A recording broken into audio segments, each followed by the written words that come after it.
Good morning, everybody. Pleasure to see such a full house. Thank you to Steve Dresner, if he's still in the room. Fantastic conference.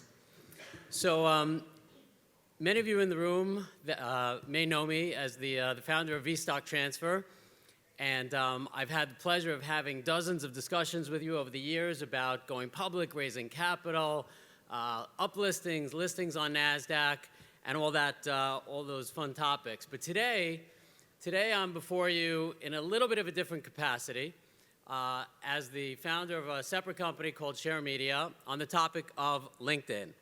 And I want to start off by telling you something very personal about myself, a little bit intimate, and then I'll explain why. So I have 7 kids. That's what I want to share with you. The next question that usually comes is twins? No twins. 7 individual kids. Thank God, 7 kids.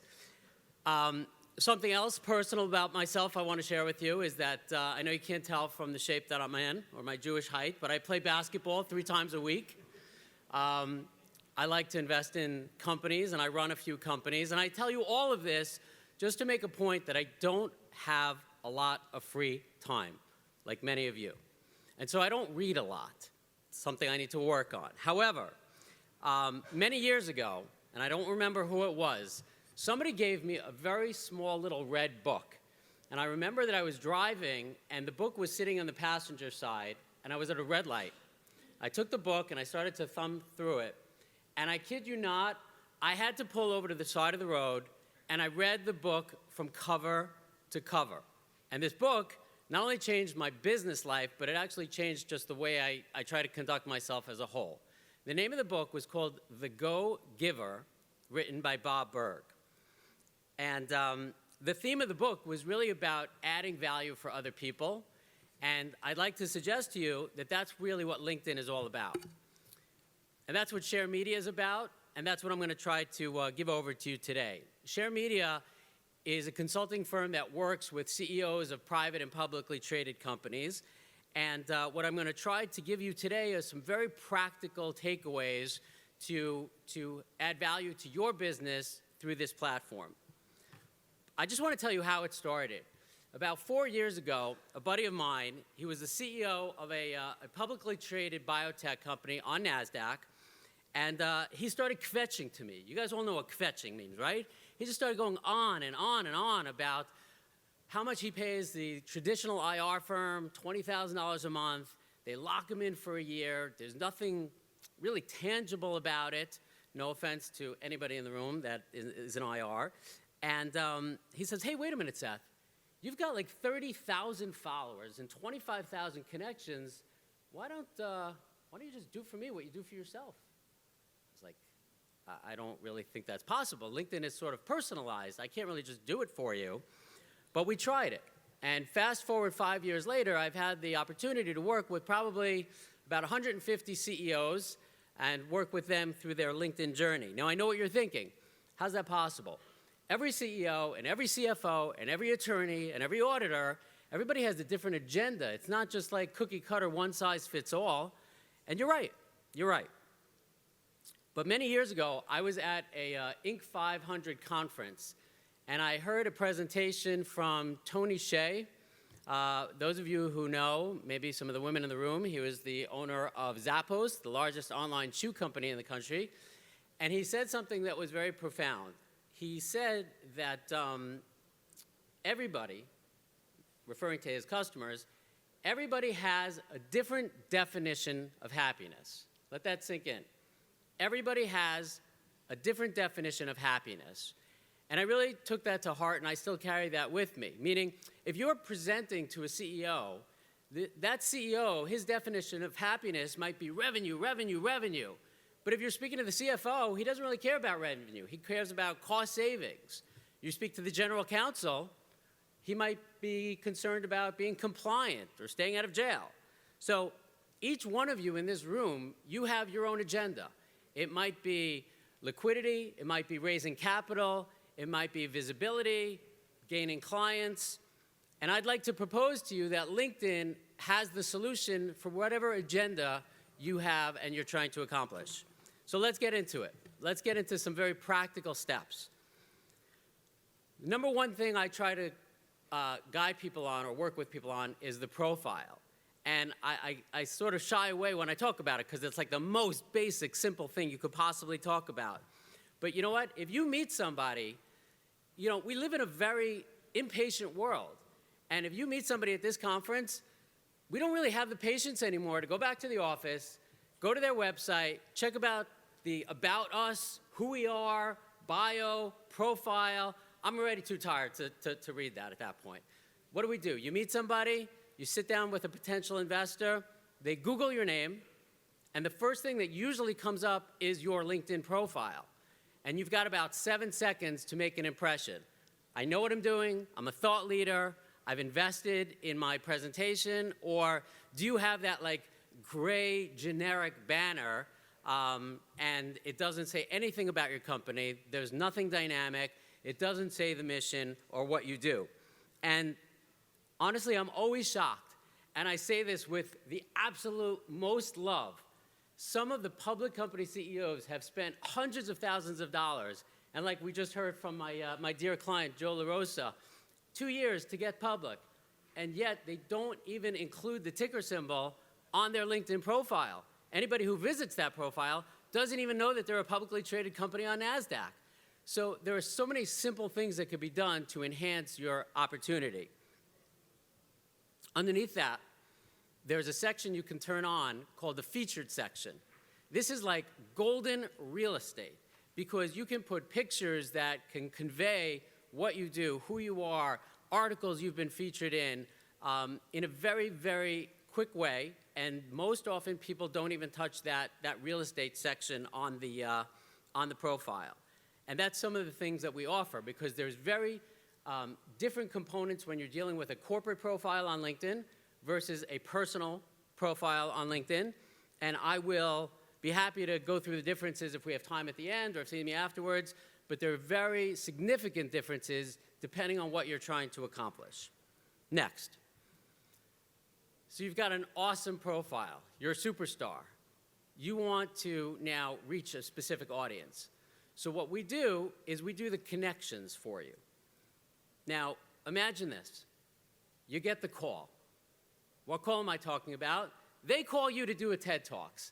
So you've got an auditorium all to yourself. You've got 5,000 people, 5,000 seats to fill. Who do you want to invite to that party? You tell us who you want to invite to that party, and we invite them. So on the business side, a lot of you want to connect to portfolio managers, analysts, investment bankers, emerging growth investors. So we connect you to that entire world that you don't have time to do. You could do it yourself, but you don't have time to do it. But some people, we have clients that just raised $30, $40 million. Money, dare I say it, money is no object for them. But what do they want? They want to sell product. They want to generate, revenue. So we have med tech companies that say, hey, you know what? Connect me to every neurosurgeon in the United States. We've got other companies that say, you know what? Connect me to every urologist in the country. Connect me to the CEO of every community hospital in California. So whatever your specific target is, I encourage you to use LinkedIn yourself or through a firm to leverage that platform. And at the end of the day, what's beautiful about it is that these connections, you're not just blasting somebody with an email blast and hoping they open it. These connections on your LinkedIn profile is an asset. And that's something that you are building over time. 30,000 connections doesn't happen overnight, but it's your asset. And whether it's something that you are benefiting for this particular company, you take it with you, and you take it with you. You take it with you, and it's yours. So even if we're building out your connections, it's your profile, it's your asset.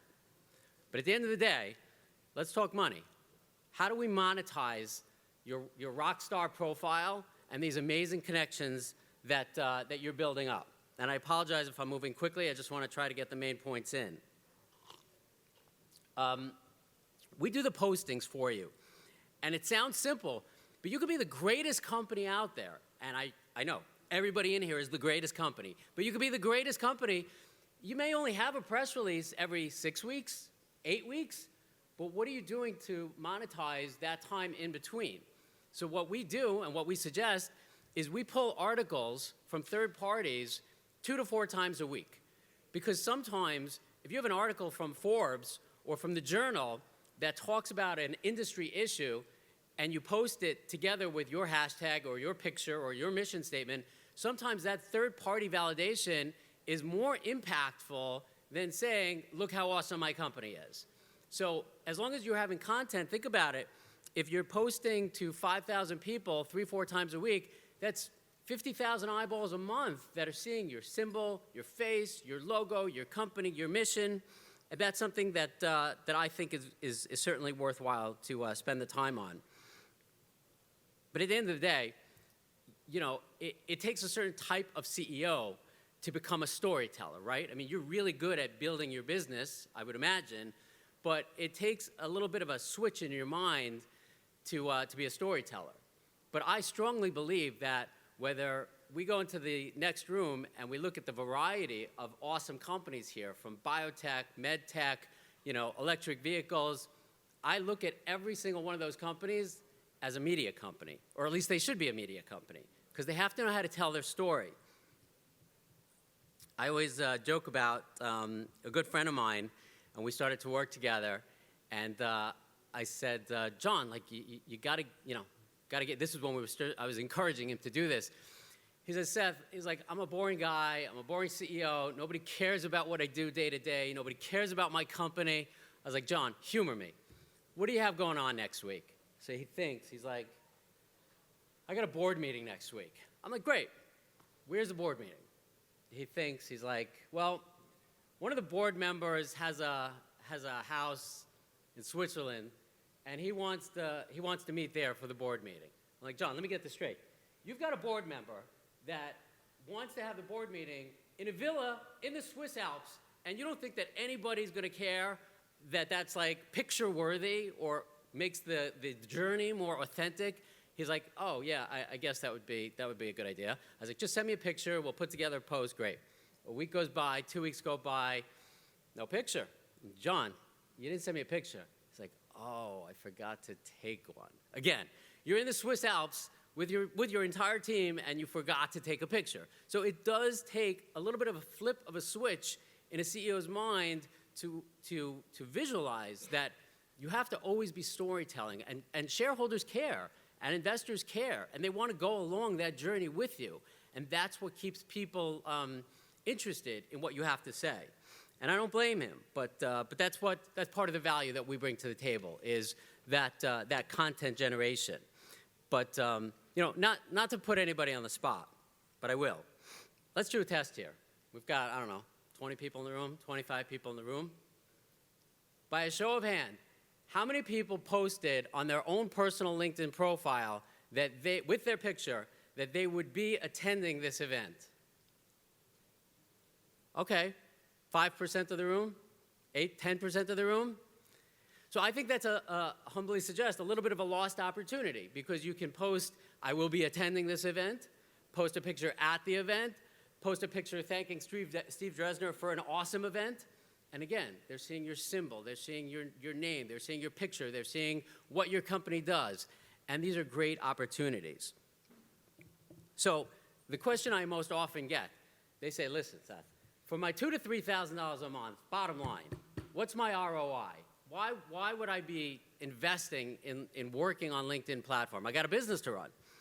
And you know, just like happiness means different things to different people, I'm going to suggest to you like this. ROI means different things to different people. It's a little bit difficult to measure sometimes. You know, I always get pleasure when a CEO is looking to raise money and they walk into an investment banker's office and they're getting all proper, ready to give their pitch, and the guy says, stop. I've been watching your posts for the last 6 months. That's why I invited you in. I know what you're up to. Tell me things that I don't know about. How do you measure that ROI, where the guy actually, you know, knows everything about you? He's interested before you even get started. I've had countless stories where, you know, people are able to hire talent from the competitors, and they're like, you know, you could have gone anywhere. Why did you decide to come join our firm? And the woman said to the CEO, you're a thought leader in this category. He's like, I am? He's like, yeah. You know how many times I've read those articles and your content on LinkedIn? He says, yes, I am. And well, we appreciate having you. And I tell you now, with or without me, if you start working on your LinkedIn now, if you attend the Roth conference in 3 months, you'll have people walking up to you instead of you walking up to strangers. And that's a great ROI as well. So I have a short story, and with this, I'm going to end. A friend of mine, he recently moved from Canada to Israel. Big difference. And he was looking to do a startup venture in the beverage industry. So he spent like 6 months putting everything together, operations and warehousing and delivery and technology. And then the time came where he had to turn on the sales switch. And he heard crickets, nothing. So then he started marketing and putting out ads in the papers in New York and in Israel, and still nothing going on. So he calls me up one day. He says, Seth, can I ask you a favor? Sure. How can I help? He says, sheepishly, he says, can you do a post on LinkedIn for me? I was like, I don't know about that. I mean, listen, you're not IPOing, so it's not my category, and I don't drink, so it's not my category. So I'm not really sure how this would work, but you're a friend. I love helping anybody that's starting out for the first time. Fine. So I put together a post, tried to make it a little bit creative, even though it's not my category, and I promise you, it did not go viral. But it got a couple thousand views, and a week later, he calls me up and says, Seth, thank you, thank you, thank you. I'm like, what did I do? He says, well, the post, somebody liked it and shared it, and a couple people connected through that, and I'm in New York. I was like, okay, well, why'd you come to New York? He says, well, through that LinkedIn post, there was a very, very wealthy entrepreneur, and he has been trying to open up this type of beverage startup in Israel for the last 5 years. But he said to himself, how in the world am I going to find a guy that knows Hebrew, knows French, is a wine connoisseur, and is starting it up so that I don't have to kill 2 years with all the backup work? And he says, we met.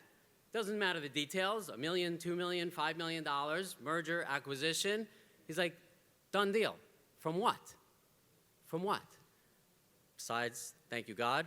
Thank you for him. From a LinkedIn post. From being a go-giver. So I'd like to offer you 2 things. First of all, I encourage you all to connect with me. I've been called many things over the years.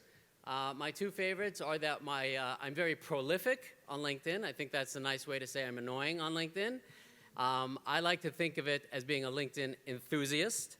But I would like to offer anybody in the room a free profile audit, either by me or my team. We can do a video. We'll just audit it and give you some recommendations, no charge.